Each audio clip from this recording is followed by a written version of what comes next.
वसुधा करने वाली है मेघा का पर्दाफाश। सीरियल वसुधा में होने वाला है बहुत बड़ा हाई वोल्टेज ड्रामा, जहां पे एक तरफ अब ब्रांड एम्बेसडर की जो पूरी की पूरी कथा है वो समाप्त हो गई है, जहां पे अब चंद्रिका सिंह चौहान ने सुना दिया है अपना फैसला और देव को भी इंसल्ट करके कह दिया है कि उसे देव के ओपिनियन से कोई मतलब नहीं है। यानी देव क्या सोचता है, क्या समझता है, ये चंद्रिका को कोई मतलब नहीं है कि उसका क्या कहना है, उसका क्या सुझाव है। वो जो सोच चुकी है, जो कर चुकी है, उसी से ही खुश है और उसी को ही सच्चा मानती है।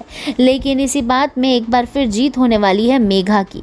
अब मेघा अपने दूसरे पड़ाव पर जाने ही वाली होती है और फ़ोन पे बात कर ही रही होती है कि अब वो चंद्रिका सिंह चौहान को दीमक की तरह निगल जाएगी, पूरे चौहान हाउस को बर्बाद कर डालेगी। सारी की सारी बातें वसुधा कोने में छिपी छिपाई सुन रही होती है। वसुधा की अब फाइनल प्लानिंग है मेघा को एक्सपोज करना, क्योंकि जिस दिन मेघा ने वसुधा को लेकर झूठ बोला था कि वसुधा ने उसे ये बताया है कि वो ब्रांड एम्बेसडर नहीं बनना चाहती, मजबूरी में उसने ये सारा काम किया है।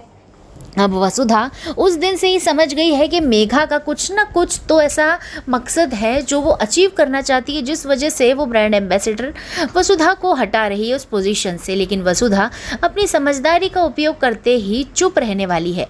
अभी तो वो ब्रांड एम्बेसडर के पद से रिजाइन कर चुकी है और मेघा को जीतने दे रही है और ऐसा दिखा रही है कि वसुधा तो बेवकूफ़ है, उसे कुछ समझ में नहीं आ रहा है। लेकिन वसुधा को सब समझ में आ रहा है।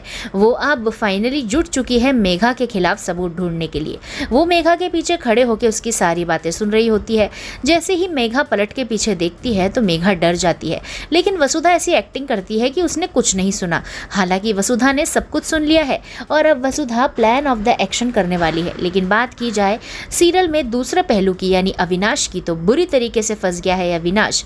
और अब अविनाश के साथ होगा बहुत बड़ा कांड, क्योंकि 5 लाख रुपए वो जैसे तैसे अरेंज करके अपनी सहेली को दे तो देगा, लेकिन उसके बाद उसके ऊपर और ज़्यादा लालचन लगेंगे, क्योंकि उसकी जो फ्रेंड है जिसने फ़ोटो खिंचवाए थे अविनाश के साथ, जान कर के एक इंसान ने बाहर से फ़ोटो जो खींचे थे वो पहुंचा दिए जाएंगे हमारी जो दिव्या है उसके पास। अब दिव्या क्या करेगी, कैसा अविनाश के साथ बर्ताव करेगी, क्या दे देगी उसे डिवोर्स, ये देखना मज़ेदार होगा, क्योंकि अब दिव्या और अविनाश के जीवन में दरारें आने वाली हैं। अब इन दरारों को कौन भरेगा, कैसे होगा सब कुछ ठीक, ये देखना काफ़ी मज़ेदार होने वाला है।